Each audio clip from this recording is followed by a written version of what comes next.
बिस्मिल्लाहिर्रहमानिर्रहीम। अस्सलामुअलैकुम। आप देख रहे हैं डीडीपी एनालिटिका। एक रोज़ कबल मौलाना फजल रहमान ने एक प्रेस कॉन्फ्रेंस को ख़िताब किया और उसमें उन्होंने ख्याल का इजहार किया कि अफवाज पाकिस्तान और इंटेलिजेंस के अदारों को इलेक्शन से अलग रहना चाहिए, दूर रहना चाहिए, यानी उनको इलेक्शन के करीब तक भी नहीं आना चाहिए। और उन्होंने कहा कि ये काम पुलिस सरंजाम दे सकती है, सिक्योरिटी वगैरह का, तो हमें इसकी ज़रूरत नहीं है।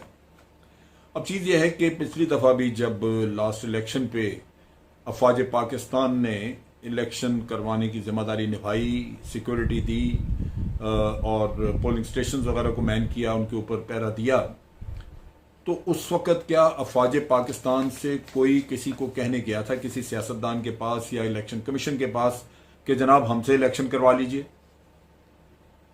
ये मुतालबात उनको उधर बात करनी चाहिए इलेक्शन कमीशन से, जो अपनी जिम्मेदारियां निभाने के लिए उस वक्त मुल्क के किसी भी अदारे से मदद ले सकता है। ये उसका आईनी इख्तियार है और उस आईनी इख्तियार को इस्तेमाल करते हुए वो फौज पाकिस्तान को हुक्म देते हैं कि जनाब आप जिम्मेदारियां संभालें और इलेक्शन कराएं, तो इलेक्शन होता है या उसमें फौज पाकिस्तान ये जिम्मेदारी निभाती हैं।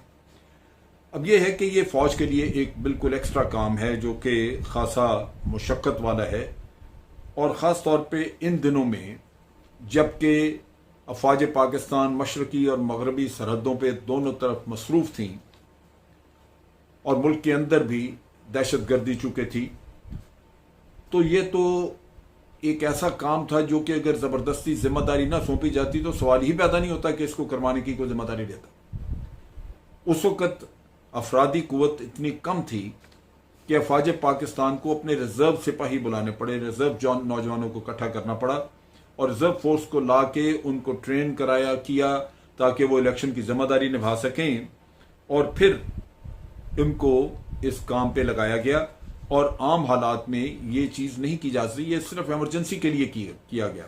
अगर ये हुक्म ना मिलता इलेक्शन कमीशन की तरफ से तो अफवाज पाकिस्तान कभी भी ये काम ना करती, लेकिन यही काम सौंपा गया और एक हुक्म के तहत चुनाचे ये रिजर्व फोर्स बुला के तो उनके जरिए काम मुकम्मल किया गया।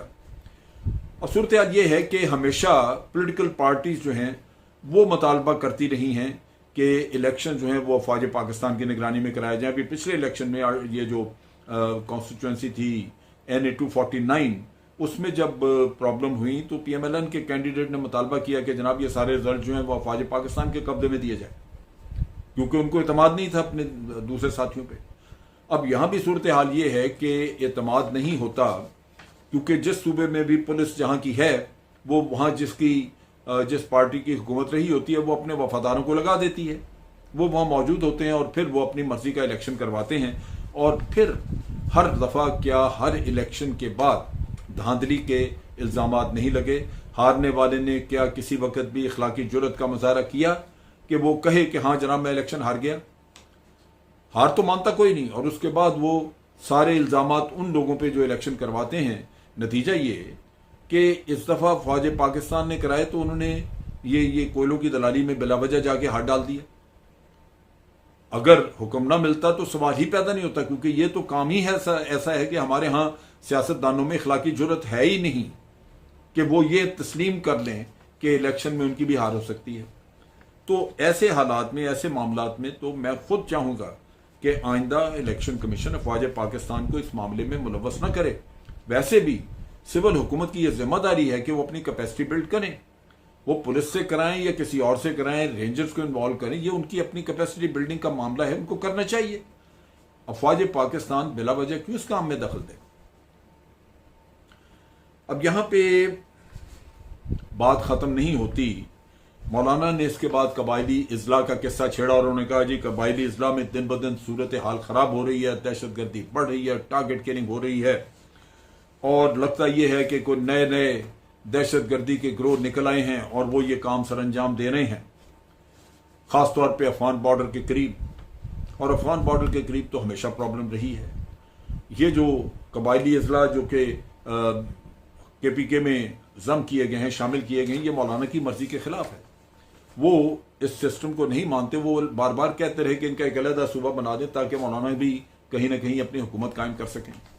तो ये वो चीज़ थी, लेकिन बहरहाल उन्होंने ये पॉइंट आउट किया। लेकिन इसमें जो तशवीश की बात है, उन्होंने कहा जी ये सब कुछ फौज की नाक के नीचे हो रहा है और हमें तो ये कहा गया था कि दहशतगर्दी का खात्मा कर दिया गया है। ये खात्मा किया उन्होंने इसके ऊपर तनकीद की। अब खात्मा वो भी वक्त आप याद करें जब पूरे मुल्क में हर जगह दहशतगर्दी थी। आज कबायली अजला में बॉर्डर के करीब इक्का दुक्का वाकयात होते हैं टारगेट किलिंग के। बाज़ औक़ात अक्सर औक़ात तो बॉर्डर की दूसरी तरफ से फायर आता है और वो हमारे अपने जवान भी इसमें शहीद हुए हैं। लेकिन मौलाना को सिर्फ यही नजर आया कि जनाब वहां पे इनकी नाक के नीचे सब कुछ हो रहा है, जैसे ये अफवाज पाकिस्तान उसको रोकने के लिए कुछ नहीं कर रही। जानी खेल कबीले के साथ उन्होंने बड़ा हमदर्दी का इजहार किया और कहा कि जनाब जानी खेल कबीले के वो मलिक नसीब जो उनके सरदार थे, उनका कत्ल हुआ तो आज दिन तक वो लोग पकड़े नहीं गए। 31 मई का वाकया है और लोग पकड़े नहीं गए, लिहाजा वो तो इस्लामाबाद की तरफ जाके एहतजाज करना चाहते हैं और वो हक बजानब है इसमें। अब ये हमायत तो आप जिसकी जी चाहे कर दें, पाकिस्तान के अवाम को, पाकिस्तान की अफवाज को भी हमदर्दी है उन लोगों के साथ, लेकिन ये तो कभी नहीं हुआ कि इधर कत्ल हुआ और उधर जाके आदमी फौरन पकड़ा जाए। पकड़े भी जाते हैं लेकिन बहरसूरत बाज़ औक़ात लंबा वक्त लग जाता है और इसके लिए सूबाई हुकूमत कोशिश भी कर रही होगी। अब फौज की तरफ उन्होंने इशारा किया और ये कहा कि जी अफवाज पाकिस्तान का नाम लिए बगैर उन्होंने कहा जी कि ये इस्टेब्लिशमेंट और ये जो अदारे हैं ये ऐसे हालात खुद पैदा करते हैं और ये हालात पैदा करने का जवाब एक वजह उनकी ये होती है कि वो इन इलाकों से निकलना नहीं चाहते। फौज चाहती है कि वो इन इलाकों में बैठी रहे, लिहाजा कोई ना कोई हालात को जवाब ऐसा पैदा किया जाए जिससे कि हालात खराब हों और फौज को जवाब मिल जाए वहां रहने का। आप सोचिए कि कभी कोई खुशी से अफवाज पाकिस्तान हो या कोई भी जिम्मेदारी देनी हो किसी ने, यहाँ आबो गया इलाकों में जहाँ पे कोई जिंदगी की सहूलियात वैसी मुयसर नहीं है, आपको फील्ड एरिया में रहना पड़ता है। कोई रहना चाहेगा कि हमेशा के लिए वहां बैठा रहे? ये दहशतगर्दी एक हकीकत है और उसकी कई वजूहात हैं। वहां के अपने लोग बाज इसमें मुलव्वस हैं। उसमें जो क्रॉसिंग साइट्स हमारे हैं जहां से हम रेगुलर लोगों को क्रॉस करने देते हैं अफगानिस्तान साइड से, उसमें भी आ जाते हैं लोग। बाज लोग हैं जो कि स्लीपर सेल्स में काम कर रहे हैं, जो बड़े अरसे तक वो छुपे रहते हैं और जब भी उनको मौका मिलता है वो वारदात करते हैं। लेकिन ये ही अफवाज पाकिस्तान हैं जो अपनी कुर्बानियों के देके, अपनी मेहनत से वहां के अवाम को मुकम्मल तहफ़्फ़ुज़ दिए हुए हैं। अगर ये ना होते तो फिर मैं मौलाना से पूछता कि वहां हालात क्या हैं। मैं समझता हूं मौलाना को अफवाज पाकिस्तान के ऊपर तनकीद करने की बजाय अपनी पार्टी में झांकना चाहिए, अपने उलमा के ऊपर नजर रखनी चाहिए, अपने मदारस में झांकना चाहिए जहां पे बच्चों के साथ बढ़ती हुई जिनसी ज्यादती के वाकयात हो रहे हैं। बहुत सारी रिपोर्ट्स हैं कि उन मदारस में क्या हो रहा है, बल्कि बाज मरकजी लीडर्स हैं जिनके ऊपर उंगलियां उठ रही हैं और यहां तक कि उन साहब का नाम जिनके साथ जिनसी ज्यादती ये मरकजी लीडर करते रहे हैं या कर रहे हैं, उनके भी नाम और पते तक लोग लेके फिर रहे हैं,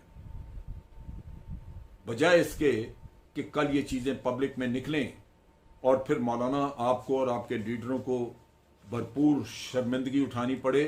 बेहतर है कि उस चीज की तरफ तवज्जो दें जो आपकी पार्टी में गालिबन फैली हुई है।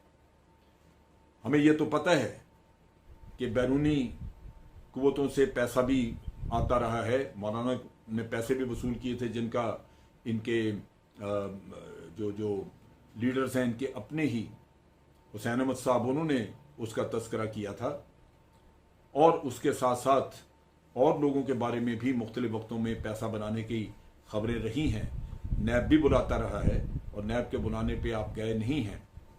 वो चीज़ें तो बहरहाल पब्लिक को पता है, हमें भी पता थी, लेकिन अब जो ये बढ़ चढ़ के खबरें आ रही हैं बच्चों के साथ जिनसी ज्यादती की, बराए मेहरबानी उस तरफ तवज्जो दें, बजाय हर वक्त अपनी उंगली अफवाज पाकिस्तान की तरफ आप उठाते रहें। अफवाज पाकिस्तान ने बहुत कुर्बानियां दी हैं और आपको भी बहुत बर्दाश्त किया है, इसलिए ज़रूरी है कि आप अब अपने मामलात की तरफ तवज्जो दें। आज के लिए इतना ही। अफवाज पाकिस्तान जिंदाबाद, पाकिस्तान पाइंदाबाद।